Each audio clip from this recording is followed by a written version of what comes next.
Okay, so tell me a little bit like how you got here and all that.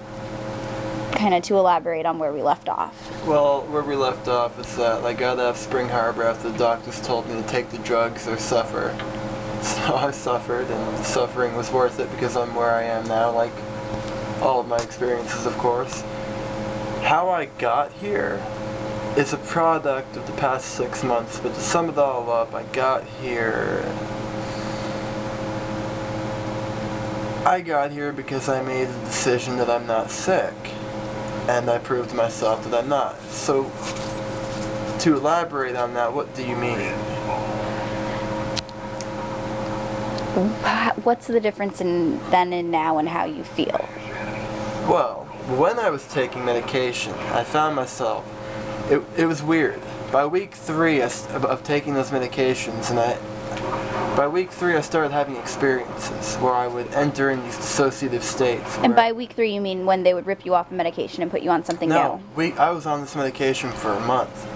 Week 3 was where I was in a crisis unit, and I started having experiences. And by experiences I mean these dissociative states where I'd be so panicked it got to the point, because of the medication I was on, that I would be watching myself do things, not doing them.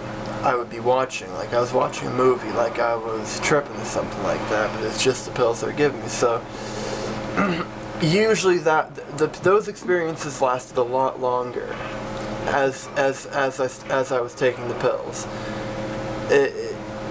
It was weird. I started like flipping out on people, like You're very defensive all the time. Well, I still am. You see, being defensive, that's not a bad thing. What it is... I just mean to say that when people were trying to talk to you about things, you would always take it very, like, very defensively, even if it wasn't meant to be. Well, that's a personality trait. That's really not... Well, I just think you're better now. Like, you don't take everything. Okay, well, check this out. In comparison to then and now, then I couldn't understand my experiences. In fact, because I'd taken those medications, every day it was almost as if my experiences that I had the past 4.5 months before I started taking those medications were of a completely different person, as if I wasn't even there. It was like, how does one know? Well, like you were saying, you can't even remember being at my wedding. Oh, yeah. And you're right about that. I can't remember being at your wedding. I can't remember a lot of the time that I was on medication. I remember being at your wedding, yeah, I remember bits and pieces, but do I remember what happened and how it went down? No. Because all I wanted to do was go back to my little world that they had created for me with medication and video games and shit, you know.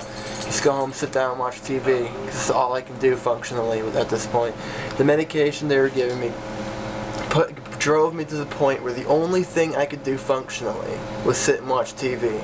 Anything else would be too much to handle, and they told me this is because I had schizoaffective disorder. This is how it's going to be the rest of my life unless I take these medications.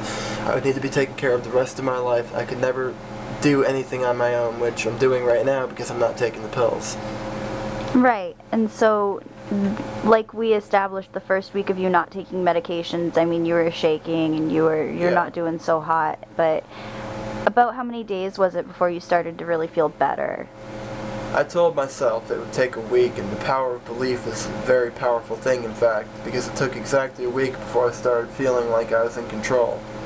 Before, one of the side effects of coming down from benzos is an obsessive personality. So if any fears you have, like obsessions, if any fears you have are real in any way to you, they'll become 10 times more real because it will be all that you can think about. These drugs are perfectly designed so that if you ever decide to stop taking them, much like smoking but 10 times worse, they will punish you in a way for not taking them. They will fuck you with your head. They will make you say they will drive you to a point where you seriously feel as if you need to take them. They will if you're afraid, they will make you more afraid. If you're obsessive, they'll make you obsessed about being afraid. They will drive you to this point where you think that the only way you can possibly function or live is if you take these pills. You come in a drunk, as they say in the nut house. You leave a drug addict, and that's a very true story. There is no difference between taking medication and being a drug addict. They have the same effects. Yeah. So, could you elaborate on how differently you feel now? Well, You have about 2 minutes. while I was taking those medications, I was making videos where I was snorting 2/8 of catnip. Because True that. Because I didn't even care about my body at that point, and now,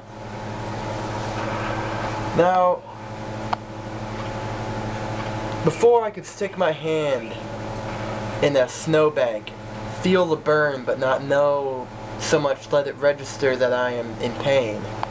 Now if I were to do that, I would seriously reconsider keeping my hand in that snow, which those medications seriously make it impossible for you to feel pain.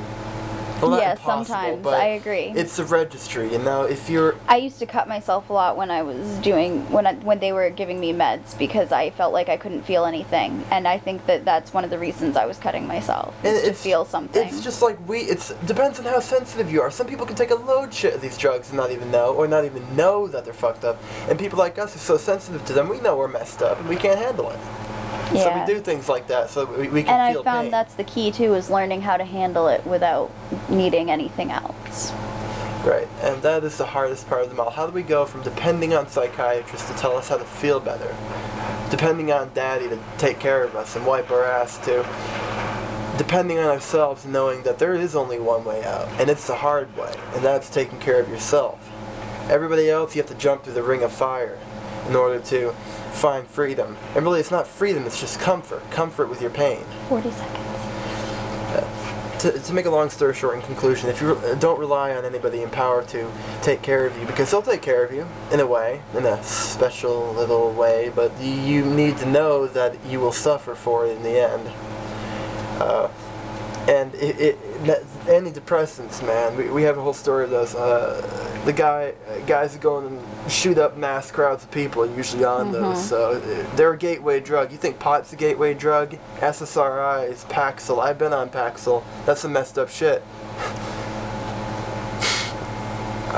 Yeah, that's messed up stuff, but yo, peace guys.